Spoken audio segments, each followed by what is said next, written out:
Good morning dear student. मैं सोनाली स्वागत करती हूँ मेरे चैनल बायोलॉजी सोनाली में। तो आज एक नया टॉपिक देखेंगे जो है बीएससी फर्स्ट सेमेस्टर का कोर पेपर 2 यूनिट 2 माइग्रेशन इन फिशेस। तो प्रीवियस क्लास में हम लोग ऑलरेडी जनरल करेक्टरिस्टिक ऑफ आग्नाथा और साइक्लोस्टोमाटा कंप्लीट कर चुके हैं। तो आज देखेंगे माइग्रेशन इन फिशेस। तो ये एक लॉन्ग टाइप क्वेश्चन है, बहुत बार इससे बहुत सारे मतलब लॉन्ग टाइप क्वेश्चन भी आता है और इससे ऑब्जेक्टिव क्वेश्चन भी बहुत सारे आते हैं। तो हम लोग डिटेल में देखेंगे। तो जो लोग प्रीवियस क्लास नहीं देखे हैं, मैं डिस्क्रिप्शन में लिंक दे दूंगी, आप जाके प्रीवियस क्लास भी देख सकते हैं और मेरे टेलीग्राम चैनल पर भी आप ज्वाइन हो सकते हैं, उसका भी मैं लिंक अपने डिस्क्रिप्शन में दे दूंगी। तो आज देखते हैं माइग्रेशन इन फिशेस।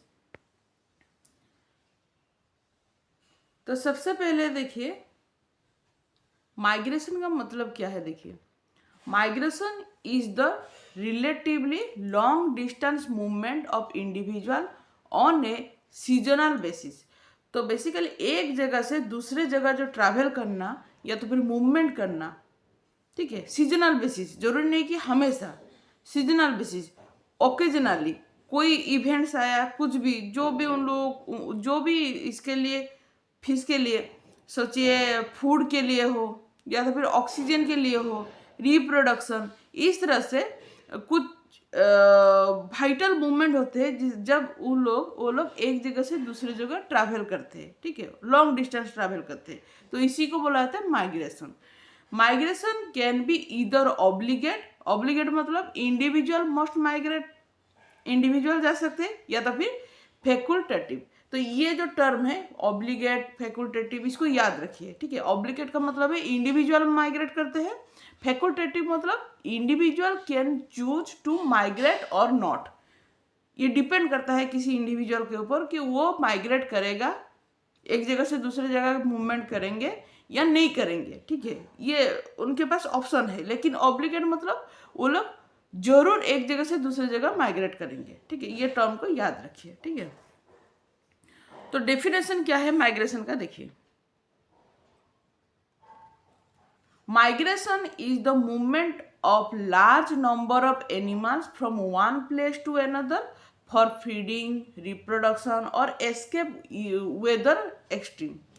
तो इसका मतलब है ये लोग माइग्रेशन क्यों करते हैं, जैसे कि अभी थोड़ी देर पहले बोली, माइग्रेशन ये लोग इसलिए करते हैं कि हो सकता है कहीं पर फूड का स्कार्सिटी हो, फूड नहीं मिलता हो, तो वो लोग फूड के सर्च में एक जगह से दूसरी जगह जाते हैं, या तो फिर ऑक्सीजन कंटेंट कम हो जाए, ठीक है, किसी पानी में जो लाइट इंटेंसिटी है वो कम हो जाए, तो वो लोग क्या करते हैं दूसरे जगह चले जाते हैं, या तो फिर रिप्रोडक्शन के लिए कोई फेवरेबल एनवायरमेंटल कंडीशन होगा जहाँ पर इन लोगों को रिप्रोडक्शन के लिए हेल्प होगा, तो वहाँ पर वो लोग एस्केप करके चले जाएंगे, ठीक है। या तो फिर एक्सट्रीम वेदर कंडीशन, ज़्यादा सर्दी पड़ना, ठंडा, टेम्परेचर डाउन हो जाना, या फिर टेम्परेचर बढ़ जाना, या फिर पानी का जो टर्बिडिटी है ये बढ़ जाना या फिर कम जाना, इस तरह से कुछ अगर एक्सट्रीम एनवायरमेंटल कंडीशन हो तो ये लोग एक जगह से दूसरी जगह माइग्रेट करते हैं, ठीक है, मूवमेंट करते हैं। Migration is a two way journey, दो तरह का होता है। इट इंक्लूड एमिग्रेशन, एमिग्रेशन का मतलब है जो कि आउटवर्ड जर्नी, मतलब एक जगह से बाहर की तरफ चले जाना, यह मतलब यह हमारा पेरीफेरी है ना, तो हमारे खुद के पेरीफेरी से अगर बाहर की तरफ कोई चला जाए तो उसको एमिग्रेशन बोला जाता है। वहीं पर इमिग्रेशन, इमिग्रेशन का मतलब है रिटर्न जर्नी और इनवर्ड जर्नी, कोई बाहर से अंदर आए, अपना खुद का पेरीफेरी में अंदर आ जाना, रिटर्न आ जाना, ठीक है। तो दो तरह का होता है, एक है एमिग्रेशन मतलब अपने खुद के एनवायरमेंटल कंडीशन से बाहर निकल जाना, और दूसरा है इमिग्रेशन जो बाहर से अंदर की तरफ आते हैं। When large number of fish come together, the movement socially is called shoaling। ये टर्म को भी याद रखिए, shoaling जो मैं अंडरलाइन करती हूँ, ये सारा एक एक आपका ऑब्जेक्टिव और एमसीक्यू टर्म है, ठीक है, ऑब्जेक्टिव टाइप क्वेश्चन और एमसीक्यू है। shoaling, SHOALING, shoaling का मतलब है जब बहुत सारे fish large number of fishes, जब ये लोग एक साथ मूवमेंट करते हैं, एक जगह से दूसरे जगह मूवमेंट करते हैं, उसको सोशियली मूवमेंट बोला जाता है। सोशियली मतलब क्या है, एक साथ, एक कोऑर्डिनेशन से एक साथ बहुत सारे, माना हजार हजार जो फिशेस है वो एक जगह से दूसरी जगह मूवमेंट करते, तो इसको स्विलिंग बोला जाता है।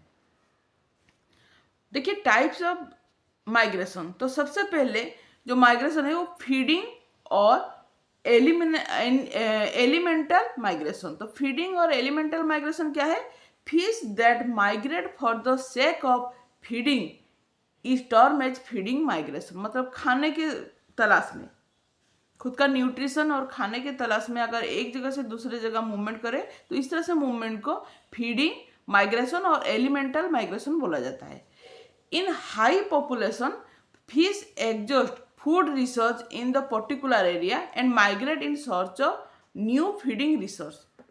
सोचिए एक जगह पर बहुत पॉपुलेशन बढ़ गया है, जैसे कि हम लोग अगर एक जगह पर है, वहाँ पर पॉपुलेशन बहुत हाई हो गया है, बहुत बढ़ गया है, तो हम लोग क्या करेंगे, वहाँ से देखिए वहाँ पर कंपटीशन भी बढ़ेगा। जहाँ पर पॉपुलेशन ज़्यादा होता है वहाँ पर कंपटीशन भी ज़्यादा होगा। कब किस तरह से कंपटीशन, चाहे शेल्टर के लिए कंपटीशन हो या तो फिर खाने के लिए कंपटीशन हो, किसी भी चीज़ के लिए कंपटीशन होता है। चाहे आप स्कूल में एडमिशन लिए तो स्कूल में पढ़ाई के लिए कंपटीशन है, अभी जिस फील्ड में आप लोग हैं तो आपके जॉब के लिए कंपटीशन होता है, ठीक है, या तो फिर एडमिशन के लिए किसी भी तरह का कंपटीशन होता है। तो उसी तरह से जो अगर हाई पॉपुलेशन हो गया फिश का किसी एक जगह पर, मछलियों में पॉपुलेशन ज़्यादा हो गया, तो क्या होगा, ऑब्वियसली वहाँ पर जो फूड का स्कार्सिटी या फिर खाने का जो वहाँ पर जो कमती होना, ठीक है, कम हो जाना, तो ये इसके लिए ये लोग क्या करते हैं, एक दूसरे जगह पर चले जाते हैं इन सर्च ऑफ फूड रिसोर्स, ठीक है, फूड पाने के लिए वो लोग किसी दूसरे जगह का चले जाते हैं, ठीक है। जैसे कि इसमें एग्जाम्पल है आपका सालमन, कॉड, स्वॉर्ड फिश, ये लोग सब एग्जाम्पल है। सेकेंड जो चीज है माइग्रेशन का वो है स्पॉनिंग और गैमेटिक माइग्रेशन। तो what is the meaning of spawning और gametic migration? This type of migration takes place during breeding season, जब उनको अपना वंश को आगे बढ़ाना होता है, जब रिप्रोडक्शन करना होता है, ब्रीडिंग सीजन, ठीक है। In those fishes which have spawning ground for away from feeding place, तो जहाँ पर वो लोग खाना खाते हैं फीडिंग प्लेस है वहाँ से, लेकिन अगर वो लोग स्पॉन के लिए, स्पॉन मतलब क्या है, रिप्रोडक्शन के लिए किसी दूसरे जगह पर चले जाते हैं, उसको उस जगह को स्पॉनिंग ग्राउंड बोलते हैं जहाँ पर वो लोग रिप्रोडक्शन करते हैं, ठीक है। तो उसी तरह से जगह पर ये लोग सीजनल मूवमेंट करते हैं ब्रीडिंग के लिए, ठीक है। तो इस तरह का स्पॉनिंग और गैमेटिक माइग्रेशन बोला जाता है, जो कि ईल और साल्मन फिश में ज़्यादातर दिखाई देता है। Juvenile migration, a larval stage of fishes which hatch in spawning ground. Most migrate long distance in order to reach the feeding habitat for their parent of their parent। तो मतलब एक जगह अभी क्या हुआ, पेरेंट मूवमेंट कर लिए, उसको स्पॉनिंग ग्राउंड चाहिए, स्पॉनिंग ग्राउंड पे वो लोग क्या किए, अपना रिप्रोडक्शन हो गया, रिप्रोडक्शन होने के बाद जो जुवेनाइल और लार्वा स्टेज में जब फिश आया, ठीक है, तो लार्वा स्टेज से क्या होता है, ये लोग क्या करते हैं, माइग्रेट करते हैं किसी दूसरे जगह पर इन सर्च ऑफ फूड। अब स्पॉनिंग ग्राउंड पर तो फूड मिलेगा या फिर खाना मिलेगा ये तो जरूरी नहीं है ना, वो तो स्पॉनिंग ग्राउंड है, वहाँ पर सिर्फ रिप्रोडक्शन होता है। तो इन केस ऑफ रिप्रोडक्शन के बाद जब ये लोग लार्वा स्टेज में पहुँचते, ठीक है, लार्वा स्टेज में जो फिश होते हैं उनको खाने की जरूरत होता है, तो ये लोग क्या करते हैं, जो स्पॉनिंग ग्राउंड था वहाँ से दोबारा किसी फीडिंग हैबिटेट की तरफ चले जाते हैं, इसको बोला जाता है जुवेनाइल माइग्रेशन, ठीक है। उसके बाद recruitment migration, large number of larva move from nursery habitat to habitat of adult. तो यहाँ पर क्या होता है, अभी मतलब ये लोग क्या होते हैं, नर्सरी या तो फिर जुवेनाइल स्टेज में है या फिर लार्वा स्टेज में है, अभी इन लोगों को एडल्ट होना होता है। तो किस तरह से एडल्ट हो गए, उसी तरह से एनवायरनमेंट उनको चाहिए जहाँ पर वो लोग जल्दी से डेवलपमेंट हो सकता है और डेवलपमेंट होकर एडल्ट में कन्वर्ट हो सकते हैं। तो इसीलिए क्या करते हैं, ये लोग एक जगह से दूसरे जगह पर मूव करते हैं। तो जब लार्वा खाने की तलाश पर मूव करते हैं तो उसको बोला जाता है जुविनाइल माइग्रेशन। लेकिन अगर ये लोग एडल्ट में कन्वर्ट होने के लिए अगर माइग्रेट करते हैं तो इसको बोलते हैं रिक्रूटमेंट माइग्रेशन। ठीक है। Adult of eel live in river in Europe and America but the larval stage live and ground in sea and migrate to reach river. ठीक है। अभी नेक्स्ट है सीजनल और क्लाइमेटिक माइग्रेशन। नाम से ही पता चलता है कि ये लोग एनवायरमेंटल कंडीशन और सीजन को देखकर वो लोग मूवमेंट करते हैं। ठीक है, नाम से ही पता चलता है। Arctic areas where summer climate is conducive and food abundant, but as winter temperature fall below 0 degree Celsius. Summer season में तो ठीक है, लेकिन जब विंटर आया या फिर सर्दी का मौसम पर क्या होता है, उनका वहाँ पर जो टेम्परेचर होता है वो 0 डिग्री सेल्सियस से भी नीचे चला जाता है। तो फूड बिकम स्कार्स। तो यहाँ पर फूड का बहुत क्या होता है, कम हो जाता है। फूड बहुत कम हो जाता है, फूड का जो रिसोर्स है वो बहुत कम हो जाता है, उसको स्कार्स बोला जाता है। ठीक है। सो फिश माइग्रेट टुवर्ड्स सब tropical and tropical areas in search of food. वहाँ पर फूड कम हो गया ना, तो जहाँ पर फूड ज़्यादा मिलेगा वहाँ पर ये लोग मूवमेंट करते हैं, जैसे कि सब ट्रॉपिकल एरिया हो या फिर ट्रॉपिकल एरिया हो। इसको बोला जाता है क्लाइमेटिक माइग्रेशन और सीजनल माइग्रेशन। ठीक है। तो ये लोग हमेशा नहीं होता है, विंटर के सीजन पे इन लोगों का माइग्रेशन होता है, क्योंकि विंटर सीजन में क्योंकि टेम्परेचर फॉल करता है, तो जहाँ पर ज़्यादा खाना मिलता है ये लोग वहीं पर मूवमेंट करते हैं, जैसे कि सालमन, स्टर्जियन एक्सेट्रा, ये सब हो गए। उसके बाद आया swordfish living in tropical and temperate water migrate north in spring and autumn to cold water. तो ये सारा एग्जाम्पल दिया गया है कहाँ से क्या मूवमेंट करता है। अभी कुछ टर्म को याद रखिए, जो माइग्रेशन रिलेटेड कुछ टर्म है उसको याद रखिए। Movement of fish in relate to water current, इसके आधार पर। वाटर करंट क्या है? वाटर करंट ये है कि एक डाउनवर्ड और डाउनवर्ड जो अपस्ट्रीम मूवमेंट होता है और एक डाउनस्ट्रीम मूवमेंट होता है। पानी के जो पानी में एक वाटर करंट रहता है कि नहीं, वाटर करंट के साथ मूवमेंट करना होता है या फिर उसके अगेंस्ट में मूवमेंट। सोचिए ये है वाटर करंट, इस तरह से फ्लो कर रहे हैं। ठीक है, इस तरह से आगे की तरफ फ्लो होता है। तो हो सकता है कुछ फिश क्या करें, ये जो वाटर करंट जो मूवमेंट होता है इसके साथ कोई फिश, मेरा जो फिश का स्ट्रक्चर, वाह कितना खूबसूरत फिश, ये भी आगे की तरफ और एक खूबसूरत फिश बनाए, ये बाप रे, देखिए कितना खूबसूरत फिश है ये लोग वाटर के साथ आगे की तरफ मूवमेंट करते हैं। तो इस तरह से हो सकता है, या तो फिर ये हो सकता है कि वाटर इधर से मूवमेंट होता है लेकिन इसके अगेंस्ट में कोई फिश अगर मूवमेंट करे, अगेंस्ट वाटर करंट इस तरह से अगर मूवमेंट हो, तो दो तरह का हो सकता है। ये दो तरह का हो सकता है, एक है वाटर करंट के साथ मूवमेंट करना या तो फिर against of water current movement करना। ठीक है, इस तरह से दो तरह का। तो इस तरह से जो वाटर करंट के साथ मूवमेंट करने को लेके मिक 1915 में दो टर्म इंट्रोड्यूस किए थे। एक है डिनाटन, डिनाटन का मतलब है swimming with the water current, जो कि ये है डिनाटन। ठीक है, ये स्ट्रक्चर हो सकता है स्विमिंग विथ वाटर करंट, जो वाटर करंट जिस तरफ से जाता है जो मछली है वो भी उधर ही जाता है। ठीक है, और दूसरा है कॉन्ट्रानंट। तो कॉन्ट्रानंट है माइग्रेशन और swimming against the water current, जो ये है। ठीक है, सेकंड जो फर्स्ट डायग्राम है ये, जो कि वाटर करंट इधर जा रहा है लेकिन फिश उसके अगेंस्ट में मूवमेंट कर रहा है। तो इस तरह से दो तरह का मूवमेंट होता है वाटर करंट को लेके। ठीक है, डिनाटन और एक कॉन्ट्रानंट। ठीक है, ये दोनों को याद रखिए। अभी हो गया अकॉर्डिंग टू मेयर। मेयर थे दूसरा बायोलॉजिस्ट, एक थे 1949। तो वो कुछ टर्म यूज किए जो जैसे कि डायनामोस। ठीक है, मूवमेंट। ठीक है, डायनामोस मूवमेंट क्या होता है? Migration occurs in between fresh water and marine.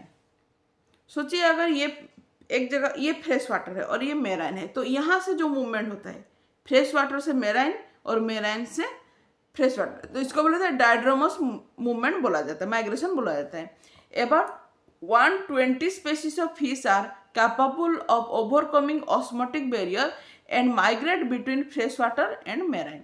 तो देखिए, अगर एक जगह पर फ्रेश वाटर है और एक जगह पर मेराइन है, तो दोनों का जहां पर जो मिलन होता है उसको ईश्वरी बोला जाता है, ईश्वरी बोला जाता है।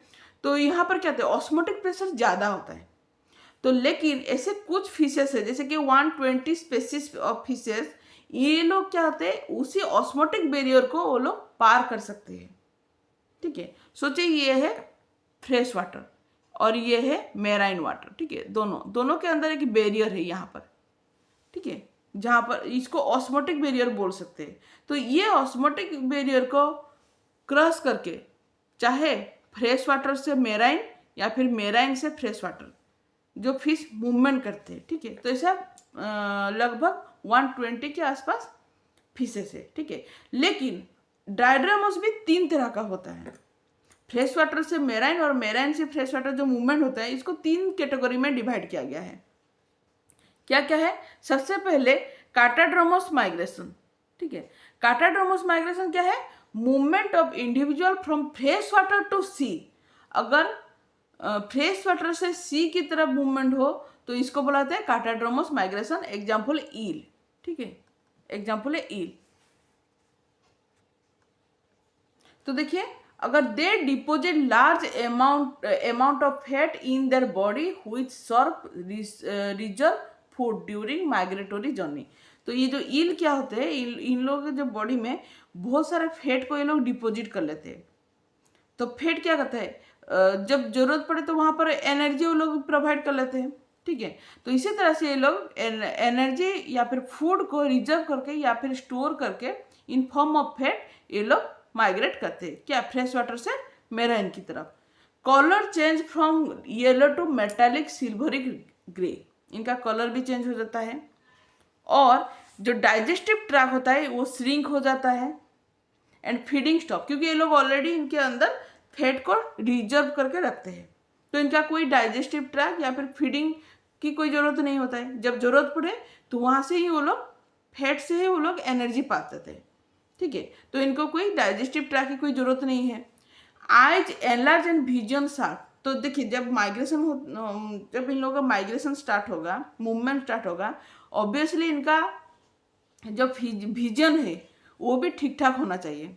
इस तरह से मेरी तरह से चश्मा नहीं पहनना चाहिए, क्योंकि इनको, अगर इनका विजन शार्प है तो ये आगे की तरफ देख सकते हैं, अगर देखेंगे तभी मूवमेंट करेंगे। ठीक है, तो इनका आइज एनलार्ज हो जाता है और विजन शार्प होता है। लेकिन अगर मेरी तरह चश्मा पहने तो खत्म, एक जगह पर जाने के बाद उनको पता चला कि हम लोग दूसरी जगह आ गए हैं। ठीक है, स्किन बिकम्स रेस्पिरेटरी। इनका ये लोग अभी क्या करते हैं, इनका जो स्किन होता है, स्किन से ये लोग रेस्पिरेशन करते हैं। ठीक है, गोनाड गेट मेच्योर। मेच्योर दो बार लिख दी हूँ, मेच्योर। ठीक है, 2 बार लिख दी हूँ। तो इनका जो गोनाड होता है वो मेच्योर हो जाता है। ठीक है,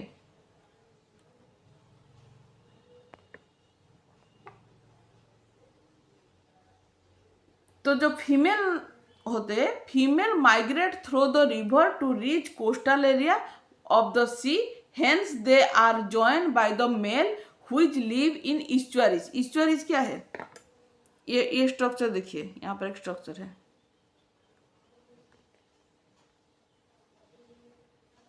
ठीक है, ये हो गया फ्रेश वाटर, ये हो गया मेराइन, बीच में ये जो पर्सन है इसको ईस्चुअरी बोला जाता है। ठीक है, तो यहाँ पर क्या है, मेल है, तो जो फीमेल होता है वो मूवमेंट करता है towards the marine, fresh water से मेराइन की तरफ मूवमेंट करते हैं। तो ये ईस्चुअरी में क्या होता है, मेल रहता है। तो मेल के साथ ये लोग वहाँ से मेल के साथ ये लोग आगे की तरफ मूवमेंट करते हैं। ठीक है,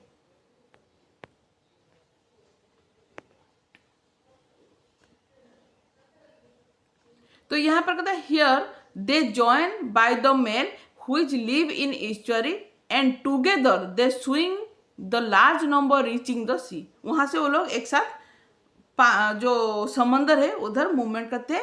एंड वहाँ पर क्या होता है, उन लोगों का स्पॉन होता है, रिप्रोडक्शन होता है, और उसके बाद इन लोग मर जाते हैं। ठीक है, डाई होते हैं। ठीक है, यूरोपियन ईल है इसका एग्जाम्पल है यूरोपियन ईल।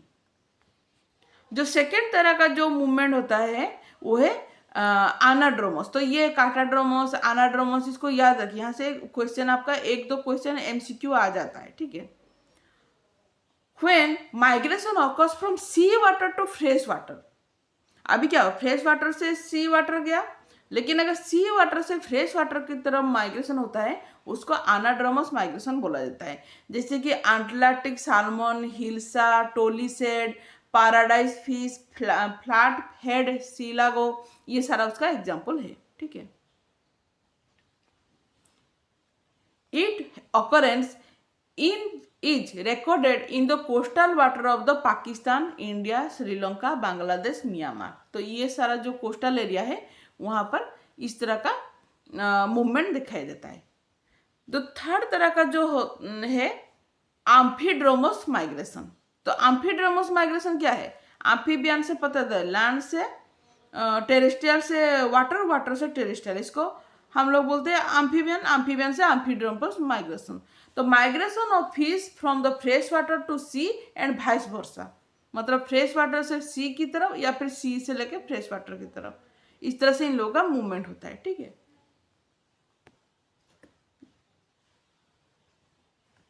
अगर एग्जाम्पल है तो flat head mullet who spawn in the Indian seas during the autumn, early winter, and young ones spend a short period in brackish water and fresh water। तो ये उसका example है। अच्छा, ये जितना भी देखे 3 तरह का देखे, ये 3 तरह क्या है, मैं अभी बोली ना, ये 3 तरह का होता है, डायड्रोमस माइग्रेशन के अंदर जाता है। तो डायड्रोमस माइग्रेशन में 3 तरह का आपको पता चला। सबसे पहले हो गया आपका, क्या हो गया, सबसे पहले काटाड्रोमस, उसके बाद हो गया एनाड्रोमस, उसके बाद है एम्फीड्रोमस माइग्रेशन। अभी देखेंगे सेकेंड तरह का माइग्रेशन जो है पोटामोड्रोमस माइग्रेशन। तो पोटामोड्रोमस माइग्रेशन क्या है? Migration of fish from one fresh water habitat to another in search of food. मतलब फ्रेश वाटर में फ्रेश वाटर के अंदर ही मूवमेंट होना, यहाँ पे सी वाटर नहीं हुआ।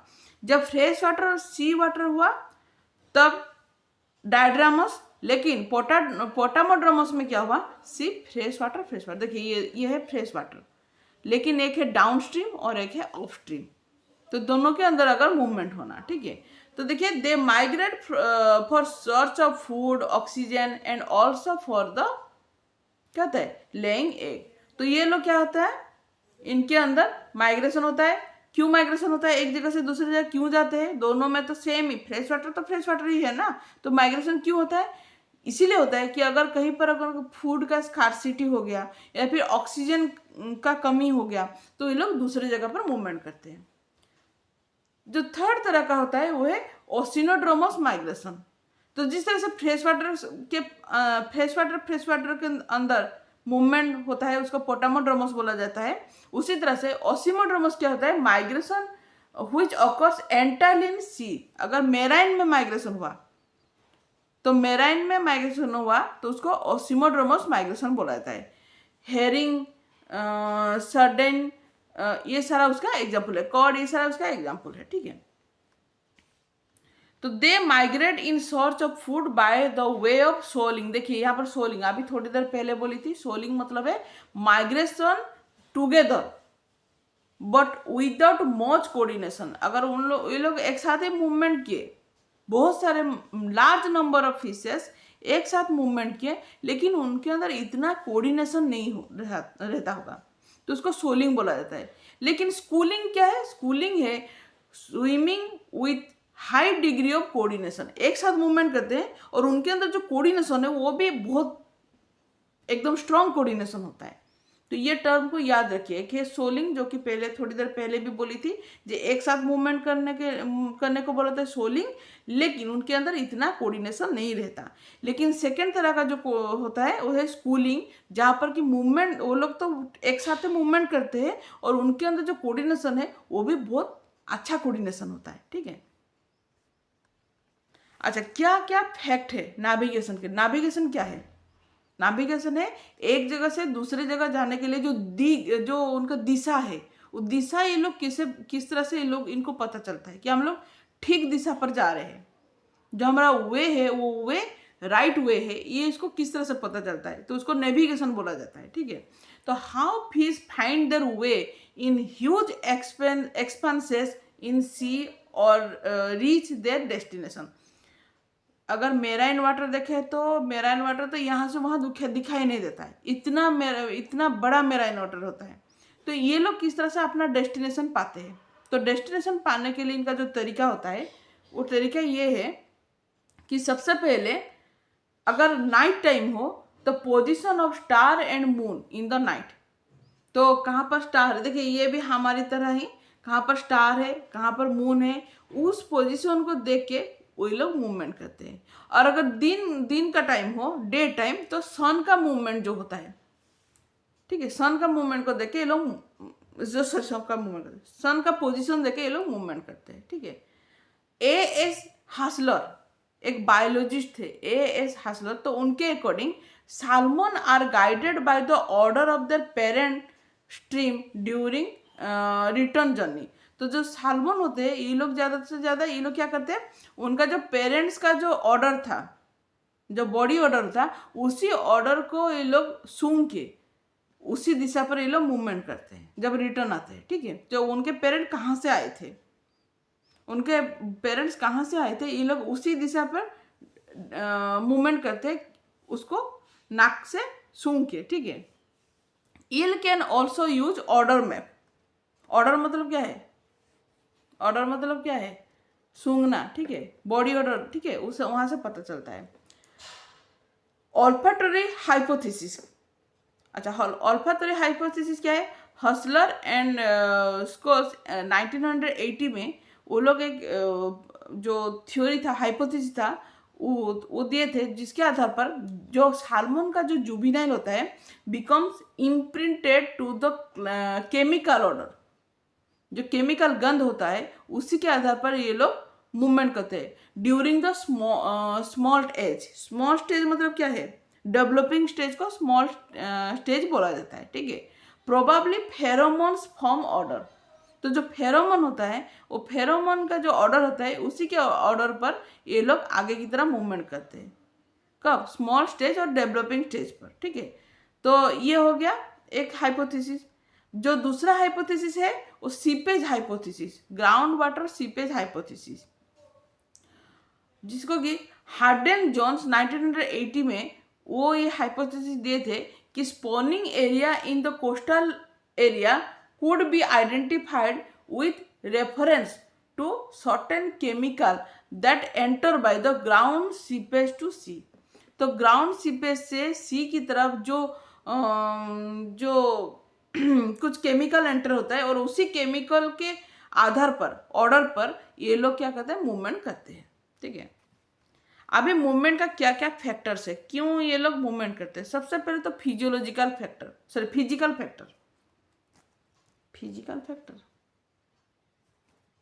ठीक है, फिजिकल फैक्टर, ठीक है, एक एक बात खुद का कंफ्यूजन हो जाता है। Temperature of water, rainfall, quality of water, water depth, pressure, light intensity, photoperiod, turbidity, tide and current, ये सभी चीज को फिजिकल फैक्टर बोलते हैं। अगर इससे थोड़ा सा ऊपर नीचे हो गया, टेम्परेचर, अगर पानी का टेम्परेचर अगर थोड़ा ऊपर नीचे हो सकता है, या फिर रेनफॉल ज़्यादा हुआ कि कम हुआ, तो ये सारा एक फिजिकल फैक्टर है जिसके वजह से कि जो फिश होते हैं वो लोग एक जगह से दूसरी जगह मूवमेंट कर लेते हैं, ठीक है। उसके बाद केमिकल फैक्टर क्या है, पीएच ऑफ वाटर, अगर वाटर का जो पीएच वैल्यू है कम या फिर ज़्यादा हो गया, या फिर सैलिनिटी, डिजॉल्व ऑक्सीजन या फिर कार्बन डाइऑक्साइड, ये सारा केमिकल फैक्टर है। उसी तरह से बायोलॉजिकल फैक्टर, क्या है बायोलॉजिकल फैक्टर है, तो फिर फूड का सर्च में, सेक्सुअल मैच्योरिटी होने के बाद, physiological clock, endocrine gland, presence और absence of competitor and predator. अगर कहीं पर ज़्यादा कंपटीशन हो गया या फिर ज़्यादा प्रीडेटर हो गए तो ये लोग दूसरी जगह पर मूवमेंट करना, तो इसको बायोलॉजिकल फैक्टर बोला जाता है। या तो फिर सेक्सुअल मैच्योरिटी पाना, खाने की तलाश पर, इस सबको बायोलॉजिकल फैक्टर बोला जाता है। अभी माइग्रेशन का कुछ कॉज है, क्या कॉज है, कॉजेस है, to avoid unfavourable condition, environmental condition, जो अनफेवरेबल एनवायरमेंटल कंडीशन है उसको अवॉइड करना होता है। To enhance reproductive success, to optimise feeding, to promote colonisation. ये सारा जो चीज़ है ये है उस मेन रीजन। तो आपको पता है रिप्रोडक्शन के लिए हो सकता है, फूड के लिए हो सकता है, एनवायरमेंटल कंडीशन के लिए हो सकता है, या फिर इनको अगर कॉलोनाइजेशन करना होता है, एक साथ अगर कोऑर्डिनेशन पर अगर रहना होता है तो ये लोग मूवमेंट करते हैं। ठीक है, अभी इसका जो माइग्रेशन होता है उसका कुछ एडवांटेज, क्या क्या एडवांटेजेस है उसको देखिए। सबसे पहले जो एडवांटेज है, to have separate spawning nursery and feeding ground in order to ensure enough food. पहले तो ये लोग मूवमेंट से इनको जितना हो सकता है खाना भी मिलता है। ठीक है, अडेप्टेशन टुवर्ड्स अबुडेंस, उसके बाद एनहांस रिप्रोडक्टिव सक्सेस। ठीक है, ये सारा उसका एडवांटेजेस है। तो आपका जो फिश का जो माइग्रेशन था ये टॉपिक आज कंप्लीट हो गया। आपको ज़रूर मेरा क्लास अच्छा लगा होगा और आप ज़रूर मेरे चैनल को लाइक कीजिए, एक लाइक ज़रूर कीजिए, सब्सक्राइब कीजिए और शेयर कीजिए। आज के लिए इतना ही, नेक्स्ट टाइम पे एक नया टॉपिक लाएंगे, तब तक के लिए थैंक यू।